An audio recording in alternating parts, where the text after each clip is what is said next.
వరంగల్ ఇంకా వరద విధ్వంసం నుంచి ఇంకా కోలుకోలేదు. ఉమ్మడి వరంగల్ జిల్లా వ్యాప్తంగా 400కు పైగా రోడ్లు ధ్వంసమయ్యాయి. లక్షలాది ఎకరాల్లో పంట నష్టం జరిగింది. మోంతా తుఫాన్ దాటికి విలవిలలాడిన ఓరుగల్లు ఇప్పుడిప్పుడే కోలుకుంటుంది. భారీ వర్షాలతో వరదలు వరంగల్కు ఊహించని నష్టాన్ని మిగిల్చాయి. ప్రాణ నష్టం, ఆస్తి నష్టంతో పంటలు దెబ్బతిన్నాయి, రహదారులు కొట్టుకుపోయాయి. వరంగల్లోని సుమారు 400 ప్రాంతాల్లో రోడ్లు ధ్వంసమైనటువంటి పరిస్థితి కనిపించింది.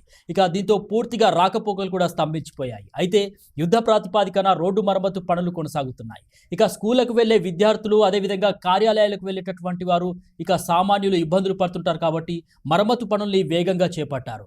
వరదలు ఊహించని నష్టాన్ని అయితే మిగిల్చాయి వరంగల్కు.